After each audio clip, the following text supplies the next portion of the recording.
प्रणाम.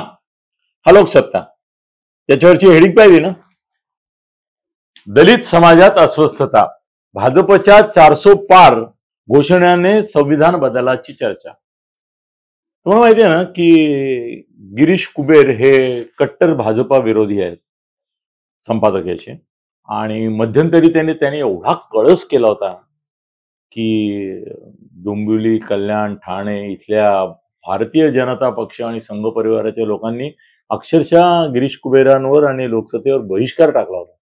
गिरीश कुबेरांना ती काय वाय सिक्युरिटी आहे, त्यांना धोका आहे म्हणून वाय सिक्युरिटी आहे का, तर ते हिंदुत्ववाद्यांविरुद्ध लिहितात. पण आता असं दिसतंय की त्यांनी लोकसत्ता हे महाआघाडीचं मुखपत्र केलंय किंवा राहुल गांधीचं मुखपत्र केलंय किंवा काँग्रेसचं मुखपत्रच करून टाकलंय. त्यावेळेला 70-80 हजारांनी म्हणे डोंबिवलीत नुसत्या खप उतरला होता. ते भाजप विरुद्ध लिहितात म्हणून भाजपवाल्यांनी ठरवलं होतं लोकसत्ता घ्यायचा नाही. आता घेतात की नाही मला माहिती नाही आणि आता घेणार आहेत की नाही पण मला माहिती नाही. पण असं दिसतंय की गिरीश कुबेरांनी आपला हा पेपर, बरं गिरीश कुबेर हा प्रॉब्लेम कसा आहे, गिरीश कुबेर हा पैसे खाणारा माणूस नाही, तो तत्वनिष्ठ आहे. पण ती तत्वनिष्ठा त्याची शहरी नक्षलवाद्यांशी साम्य असलेली आहे. तो कुमार केतकर कुमार केतकर ओपनली काँग्रेसवाला होता, मग तो इंदिरा गांधीचा काय म्हणतात त्याला गुलाम होता वैचारिक. गिरीश कुबेर हे पैशाने विकला जाणारा माणूस नाही, तो तसा चारित्र्य संपन्न आहे. पण चारित्र्य संपन्नता असणं आणि एखाद्या ह्याच्या आहारी जाणं, तर मला असं वाटतं तो काँग्रेसच्या आहारी गेलेला आहे.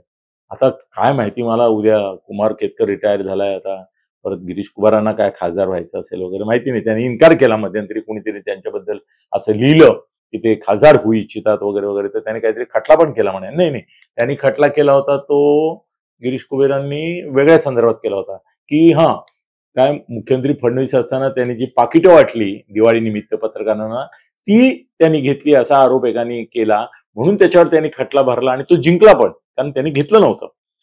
तत्वनिष्ठ माणूस आहे. पण त्यांनी लोकसत्ता हे काँग्रेसचं मुखपत्र केलेलं आहे. आता कसं आहे ना, हे आग लावण्याचा प्रकार आहे. लक्षात घ्या की भाजपच्या 400 पार घोषणेने संविधान बदलाची चर्चा आणि म्हणून दलित समाजात अस्तित्व, ही काडी टाकणं आहे, आग लावणं आहे. हे मुद्दाम लावलेली हे आग आहे आणि ही काँग्रेसवाल्यांनी लावलेली आग आहे की यांना 400 पार मिळाले की हे संविधान बदलतील. अरे रात्रंदिवस ते सांगतायत की मोदी तर या थराला जाऊन म्हणाले की डॉक्टर बाबासाहेब आंबेडकर जरी स्वतः अवतरले तरी आता घटना, जी मूळ घटना आहे तिच्या गाभ्याला कोणी हात लावू शकत नाही, आम्ही लावणारच नाही ना, आम्हाला कशाला आहे ही घटना. खरं सांगायचं तर प्रस्थापितांच्या सोयीची आहे, प्रस्थापितांच्या सोयीची आहे, विस्थापितांच्या नाहीच आहे ती. उलट त्या ज्या काही काँग्रेसने 80 वेळा दुरुस्ती केली, म्हणजे तुम्हाला त्या घटनेची मोडतोड केलेली चालते, त्याच्यामध्ये कलम बदललेली चालतात, ते सगळं करून ती घटना जवळजवळ बदलताच ना तुम्ही. 80 वेळा काँग्रेसच्या कारकिर्दीत बदलले आणि एकूण 102 वेळा बदलले. आम्ही गेल्या वेळेला गुगलवर बघितलं होतं किती वेळा बदलले. 22 वेळा तर यांनी बदलली इतरांनी. पण संविधानाची भावना निगडीत करून ठेवल्या. मी नेहमी असं म्हणतो की डॉक्टर बाबासाहेब आंबेडकरांच्या नावाशी जर घटना निगडीत नसती तर इंदिरा गांधींनी 75-76च्या त्यांच्या आणीबाणीच्या काळात नवी घटनाच दिली असती, 100% दिली असती. त्यांचा इरादा होताच तसा. नरसिंहरावांनी सुद्धा बदलली असती, 100% बदलली असती. किंबहुना घटना बदलाचा विचार ज्याच्या मनात आला नाही असा एकही पंतप्रधान नसेल. प्रत्येकाला असं वाटलंय की ही बदलावी, पण प्रत्येक वेळेला डॉक्टर बाबासाहेब आंबेडकरांची घटना हा मुद्दा आला की देशातल्या 30%, 30 कोटी 35 कोटी मध्ये बघितलं होतं आम्ही काहीतरी, दलितांच्या भावनेचा विषय होतो, ते सगळेच्या सगळे विरोधात जातील. घटना दुरुस्ती चालते त्यांना, पण घटना बदललेली चालत नाही. आणि ठीक आहे, त्यांच्या तो अस्मितेचा विषय. हे जर राजेंद्र प्रसाद किंवा आणखीन कोणाच्या नावावर असती तर कधी देवाना अख्खी घटना 10 वेळा बदलून झाली असती किंवा नव्याच घटना 10 वेळा झाल्या असतात. पण ह्याला एक वेगळा अस्मितेचा आणि दलितांच्या स्वाभिमानाचा अस्मितेचा भाग असल्यामुळे ती बदलता येत नाही. कशाला कोण बदलो आहे या घटनेमध्ये, तुम्हाला हवं ते घडवताना तुम्ही ज्यावेळेला म्हणता की तानाशाही तानाशाही तानाशाही तानाशाही, ती तानाशाही या घटनेच्या अंतर्गत आहे ना, म्हणून तर ती सुप्रीम कोर्टात टिकतात त्यांचे निर्णय. साधं लक्षात घ्या ना, घटना बदलायची किंवा नवीनच संविधान करायची गरज भारतीय जनता पक्षाला कशाला वाटते. त्यांना 370 काढायचं होतं, समान नागरिक आणायचा होता, तो नागरिक कायदा आणायचा होता. हे सगळं या घटनेत बसवून ते करतायत, करून दाखवतायत. किंवा ही घटना इतकी लवचिक आहे की त्याच्यामध्ये तुम्ही काही करू शकता, बदल घडवू शकता. आणि ह्या घटनेला धक्का लावायचं कारणच नाही ना काही. त्यामुळे लोकसत्ता या षडयंत्राचा एक भाग आहे असा माझा आरोप आहे.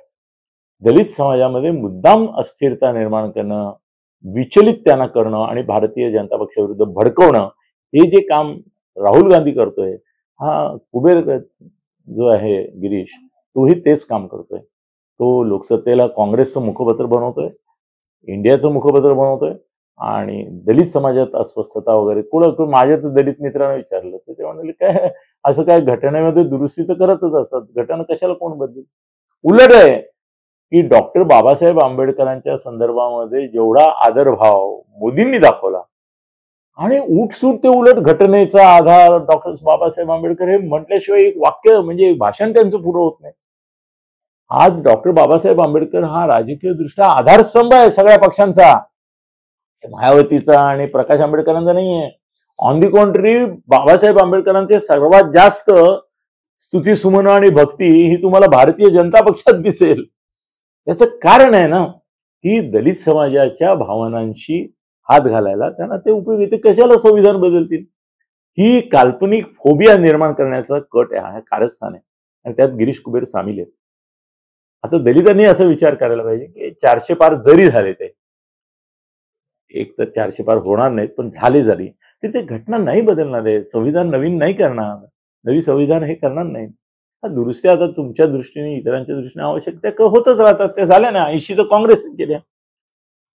त्यामुळे हा खोटा प्रचार आहे आणि या खोट्या प्रचाराचा साधन म्हणून लोकसत्ताचा वापर गिरीश कुबेर करतायत, हे अत्यंत आक्षेपार्ह आणि निषेधार्ह आहे असं माझं मत आहे. धन्यवाद. खळबळजनक गौप्यस्फोट म्हणजेच YouTube चॅनल अनिल थत्ते गगनभेदी. खळबळजनक गौप्यस्फोट म्हणजेच YouTube चॅनल अनिल थत्ते गगनभेदी.